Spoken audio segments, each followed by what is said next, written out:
Salut tout le monde, donc aujourd'hui on se retrouve dans une nouvelle vidéo. Donc c'est une vidéo qui change un petit peu d'habitude parce que c'est vrai qu'avant je faisais beaucoup de tutoriels et maintenant j'en fais plus du tout. Avec un nouveau cadrage, un nouveau micro et pas de lumière artificielle. Donc j'espère que ça ira parce que là le soleil vient de partir, donc j'espère qu'il y aura un petit peu plus de soleil un peu plus tard. Donc dans cette vidéo je vais vous montrer un make-up naturel pour tous les jours, assez simple à réaliser et assez rapide. J'ai eu quelques nouveaux produits pour mon anniversaire qui était ce week-end. Donc je l'ai testé en même temps dans cette vidéo, dont des produits Charlotte Tilbury. Je suis très contente de les tester aujourd'hui avec vous. J'espère qu'au niveau du micro ça va. Dites-moi ce que vous en pensez. Au niveau du cadrage, je me suis juste un petit peu plus décalée par rapport à d'habitude pour être en face de la fenêtre. Et pour du coup ne pas mettre de lumière artificielle parce que c'est vrai que pour le make-up je trouve que c'est quand même mieux d'avoir une vraie lumière. Donc c'est parti. Donc pour commencer, je vais appliquer la crème de chez Charlotte Tilbury. Donc c'est la crème magique SPF 15 qu'elle a sortie pour avant le maquillage. Il faut l'appliquer, ça vous fait une peau radieuse, lissée et bien préparée pour l'application de votre fond de teint. Donc je trouve que juste que le packaging est incroyable. En fait vous l'ouvrez comme ça, les deux côtés, si j'arrive. Et vous avez votre crème à l'intérieur du paquet et la crème je la trouve vraiment très belle. Je trouve vraiment très jolie. Après je trouve que c'est une crème assez coûteuse, mais je l'ai testée du coup une ou deux fois depuis que je l'ai eue et je la trouve vraiment bien. Donc je vais mettre une quantité assez généreuse et en fait sur le petit papier il y a marqué comment Charlotte Tilbury conseille de l'appliquer. Pour ceux qui ne savent pas, Charlotte Tilbury c'est une marque qui vient de sortir en France chez Sephora, qui existe depuis pas mal d'années déjà dans le reste du monde. Et les make-up artistes et beauty addicts l'attendaient avec impatience parce que c'était un peu compliqué de se faire ramener des produits des États-Unis. Donc je vais venir appliquer la crème en massant un petit peu ma peau pour essayer de réveiller un peu tout ça. Je l'applique aussi sur les lèvres, je sais pas trop si c'est conseillé mais moi j'aime bien faire ça à chaque fois que je mets de la crème. Vous inquiétez pas si je suis rouge, je sais que sur mes anciennes vidéos on me disait toujours mais t'es rouge, tu fais une allergie, mais en fait non, c'est tous les produits me rendent rouge comme ça. Alors c'est une crème qui est vraiment épaisse, il est même indiqué qu'elle est anti-âge. Alors c'est vrai que j'ai pas du tout peur qu'elle me fasse une peau grasse parce que j'aime vraiment les peaux très hydratées, très repulpées pour appliquer du maquillage. Je trouve que ça ressort vraiment mieux au niveau du teint, c'est beaucoup plus joli. Même aux peaux grasses, quand je maquille les peaux grasses, je mets quand même une très bonne crème assez riche avant pour que le teint rentre vraiment bien. Et après, je pense qu'il faut choisir bien correctement aussi les produits qu'on utilise par la suite. Les fonds de teint, les poudres, les correcteurs, etc. Les bases. Mais toujours partir sur une crème très hydratante. Alors du coup, comme on est encore en septembre et que je suis très blanche mais j'ai quand même un tout petit peu de bronzage qui me reste, donc je mets pas mon fond de teint habituel, le Armani, je mets pas de fond de teint en fait. Jusqu'à temps que j'ai une peau horrible, je mets pas de fond de teint. Là je reste sur du correcteur et je fais un petit peu des mélanges avec des teintes, etc. Et j'aime bien faire ça parce que je trouve que mon teint ressort mieux.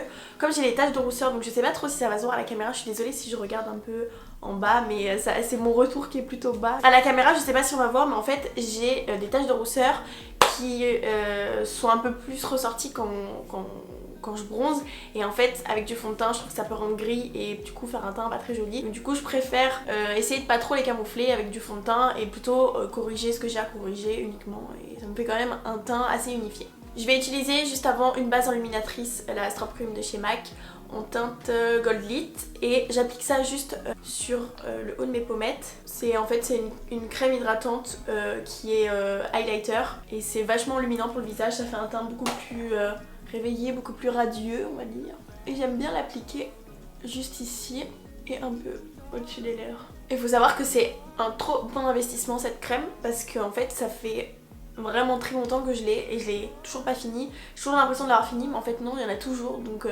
ça vaut vraiment le coup de l'acheter. Donc ensuite je vais passer au correcteur. Alors mon correcteur favori, vous devez le savoir. Non pas du tout. C'est le Shape Tape de chez Tarte. Ma teinte c'est la 22N Light Neutral. C'est pas du tout ma teinte, je sais pas si on va le voir mais c'est beaucoup trop clair. Donc parce que je crois que j'ai l'air extrêmement blanche à la caméra. Donc du coup je mélange ce correcteur avec un fond de teint. Alors je sais que c'est un peu bizarre, mais en fait la teinte je la trouve magnifique. C'est un fond de teint, le Total Control de chez NYX, en teinte muscade, et je mélange les deux et je trouve que le rendu est exactement comme je veux à chaque fois. Je pense qu'à la caméra ça va rendre légèrement plus foncé que ma peau, mais vous inquiétez pas, c'est normal, au niveau de la lumière ça fait toujours ça. Donc du coup je mets ça sur le dos de ma main, je mets 1 à 2 gouttes du fond de teint NYX et je mélange, et du coup je vais obtenir un correcteur légèrement plus foncé et c'est la teinte qu'il me faut. Je vais appliquer ça du coup sur mes cernes. Vraiment vous allez voir que c'est un maquillage vraiment très simple. Sur les ailes du nez, un peu sur le menton, sur mes rougeurs ici.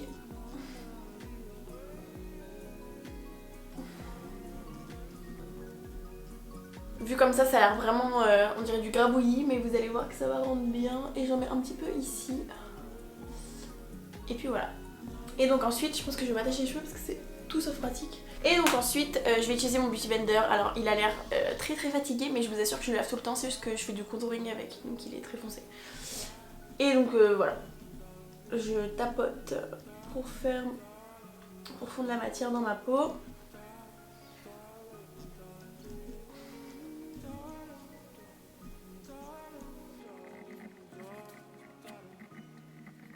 Donc comme vous pouvez le voir, c'est vraiment pas une couvrance extrême, loin de là.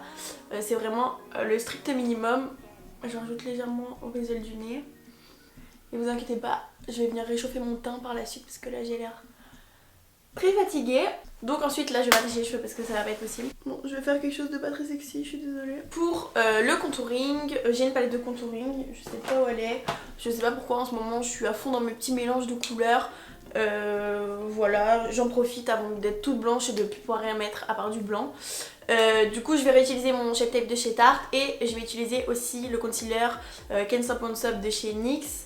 Et c'est la teinte Walnut, et en fait je vais mélanger les deux, ce qui va me faire une teinte plutôt sympathique pour mon contouring. Je fais pas du contouring hein, c'est vraiment pour réchauffer mon teint. Et du coup je vais venir mélanger, ce qui va me donner une teinte un petit peu grise, je sais pas si on va voir. Et c'est exactement ce qu'il me faut. Et donc je vais appliquer ça dans le creux de mes joues, comme ceci, des deux côtés. Et sur le haut de mon front. Et donc je vais venir estomper le tout avec le pinceau numéro 22 de chez NYX. J'adore ce pinceau pour le contouring. Je fais des petits ronds en fait.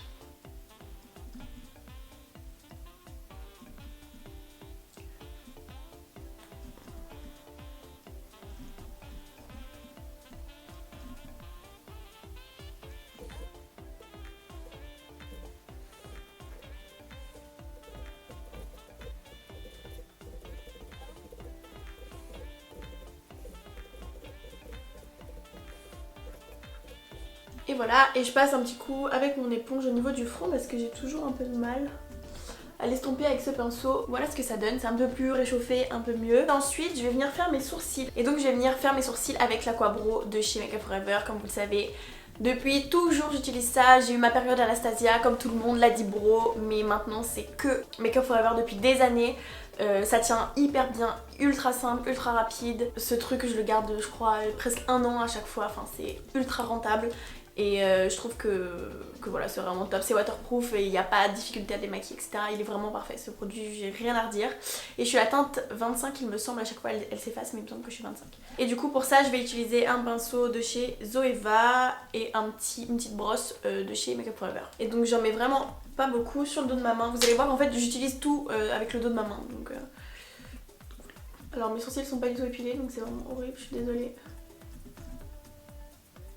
En fait je vais venir tout simplement passer par dessus mes sourcils et je les épaissis légèrement au niveau du cœur juste ici pour donner un effet un petit peu plus fourni, mais sinon je fais pas grand chose hein, honnêtement. Et ensuite je vais venir remplir légèrement la tête en recréant les poils. Vous voyez ce que ça donne? Ça reste quand même super naturel. Voilà ce que ça donne, je vais venir les fixer avec mon gel à sourcils de chez NYX, je crois que c'est une nouvelle collection. Alors vraiment c'est pas en partenariat avec NYX, hein, je vous dis la vérité. Et je viens les fixer, donc je brosse mes poils dans le sens du poil, mais juste mon épi je le fais légèrement remonter. Comme vous voyez ce que je fais, c'est un peu difficile à expliquer. Donc ensuite je vais passer aux yeux, alors je finirai le teint juste après. Donc là vous allez voir c'est extrêmement simple. Je vais utiliser ma nouvelle palette de chez Sananas, c'est la petite. J'ai eu pour l'anniversaire, merci Maëlys. Et du coup, je vais venir utiliser cette palette. Alors faut savoir un truc, c'est que je me maquille jamais les yeux pour tous les jours. Là c'est vraiment mon make-up de tous les jours pour cette période un peu transition, rentrée, entre l'été, la rentrée, etc. Mais ce que je fais, c'est que je fais un petit ras de cils avec un fard foncé et un petit coin de lumière. Je mets pas de fard à paupières sinon, donc du coup c'est ce que je vais faire. Je vais utiliser pour le coin de lumière le fard sans doré et pour le ras de cils le fard Yummy. Donc voilà, je l'ai jamais testé. Normalement je fais ça avec mon highlighter en coin de lumière et j'utilise le fard de la Subculture, j'utilise le Fudge. Donc pour faire mon ras de cils, j'utilise le pinceau 172 de chez Make Up For Ever qui est un pinceau biseauté tout simple qui est vraiment pratique pour le ras de cils. Et donc je prends le fard Yummy et je viens l'appliquer assez grossièrement au ras de mes cils. C'est vraiment un tout petit ras de cils et après je le fonds légèrement avec un pinceau, c'est vraiment pas net, c'est juste histoire de donner un peu plus de dimension au regard. Je pense qu'on voit la différence entre les deux yeux. Vous voyez, c'est vraiment très léger. Je suis désolée, la lumière elle vient, elle part, c'est un peu le bazar. Voilà, c'est vraiment très léger, mais moi j'aime beaucoup faire ça du coup quand je me maquille parce que je trouve que ça fait quand même un petit peu plus travaillé. Et voilà, et du coup avec pour mon coin interne, je vais venir utiliser un petit pinceau de chez Parillac. S'il n'a pas de numéro, je sais pas s'il y en avait, c'est effacé. Et je vais utiliser le fard sans doré qui est un fard entre l'argenté et le doré. C'est vraiment un mélange des deux qui est pas mal pigmenté et du coup je trouve que le fard aussi Yummy était pigmenté. Le reste c'est vrai que j'ai pas testé pour l'instant. Mais les fards sont assez crémeux comme elle l'a bien précisé dans sa vidéo pour celles qui suivent un petit peu. Et du coup j'utilise ce fard là en coin interne. Pas mal, ça ressort bien. Et je vais mettre un peu du sang doré sur l'arcade sourcilière. Et donc voilà ce que ça donne. Vous voyez, ça reste vraiment naturel. Étape suivante, mascara. Donc je me recourbe les cils. En ce moment je me recourbe tout le temps les cils alors qu'avant j'avais perdu cette habitude. Parce que c'est vrai que j'ai l'impression que ça abîme quand même pas mal les cils de faire ça tous les jours. Enfin c'est même pas une impression, c'est que ça abîme pas mal les cils. Donc j'essayais de plus trop le faire mais là je recommence. Et du coup le mascara, parce que là je suis en train de me maquiller toute seule, le mascara c'est le On The Rise de chez NYX. Et donc j'en mets aussi en bas. Donc voilà. Et donc ensuite je vais finir mon teint, ma partie préférée. J'ai trop envie de la tester depuis que je l'ai. La palette Charlotte Tilbury Contour and Highlight. Je voulais me l'acheter et je l'ai eu pour mon anniversaire. C'est une palette qui est assez coûteuse. Elle coûte presque 70 € je crois. Donc elle a intérêt à être bien et de toute façon je sais qu'elle est bien. Pareil, ça s'ouvre toujours de la même manière. Je trouve ça incroyable comme packaging, je trouve ça trop beau. J'ai mis mon doigt dans le bronzer, je suis dégoûtée. Donc voilà comment elle se présente. Elle est magnifique, elle est incroyablement belle. Un peu difficile à ouvrir, c'est ce qui a fait que j'ai mis mon doigt dedans. Voilà, et du coup c'est un bronzer et un highlighter. Je suis beaucoup plus attirée par le bronzer que l'highlighter, comme vous le savez sûrement, je suis une dingue de bronzer. Donc c'est parti, on va appliquer le bronzer et je vais aussi mettre le highlighter juste après. C'est assez pigmenté, j'imaginais ça un peu moins pigmenté, un peu plus léger, mais c'est pas mal pigmenté. J'aime trop. J'aime trop, j'adore. Il est super facile à utiliser en fait. Il est ultra maniable, j'aime trop, trop. Oh là là. J'en mets un petit peu sur mon nez. J'aime toujours mettre un peu de bronzer dans le cou pour pouvoir vraiment faire ressortir le visage. Pour que le cou soit un peu effacé et que notre visage soit radieux. Oh là, mais j'aime trop. Je me calme parce que c'est qu'un bronzer. Bien appliqué, tac tac tac. Alors deux blushs, comme vous le savez je suis une fan de mon blush MAC. Le blush Sweet for My Sweet de chez MAC, c'est le blush parfait pour ma peau. Et du coup j'ai eu un petit blush NYX récemment, le Sweet Cheeks de la gamme Sweet Cheeks Matte. Et en fait j'aime trop, c'est des blushs, c'est assez particulier, c'est des blushs mat, poudre mais crème un peu à la fois, c'est de la poudre crémeuse en fait. C'est assez particulier, il faut vraiment tester en magasin et cette couleur je la trouve vraiment très jolie. Donc en fait je l'applique et je rajoute une toute petite couche de mon MAC par dessus pour donner un peu plus d'irisé, donc ça donne un peu plus de volume au visage. Et donc pour ça je vais utiliser mon pinceau de chez Kat Von D et je vais utiliser le light, côté light pour l'appliquer. Il est très pigmenté hein, le NYX, donc il faut y aller vraiment doucement. Ce que je viens pas de faire du tout. Donc je l'applique sur mes joues.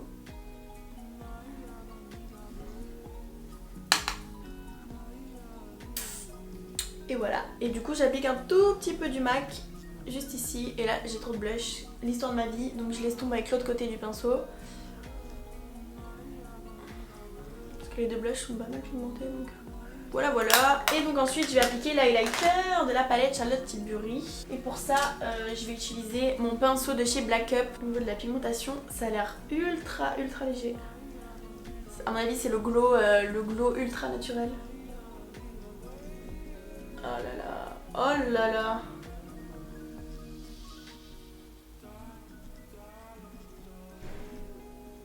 Je vais vous expliquer ce qui est en train de se passer parce que là vous devez rien comprendre.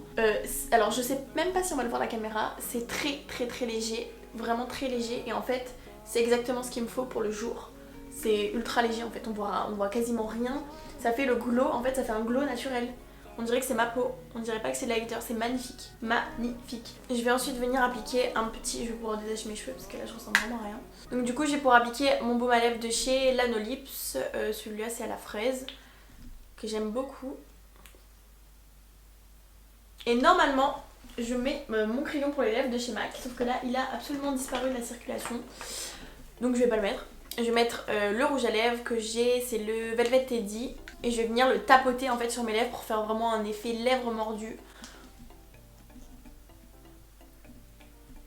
En fait, ce rouge à lèvres, il fait juste ressortir la couleur de mes lèvres un peu plus. Et du coup, avec le côté un peu pointu du rouge à lèvres, je vais faire un léger contour.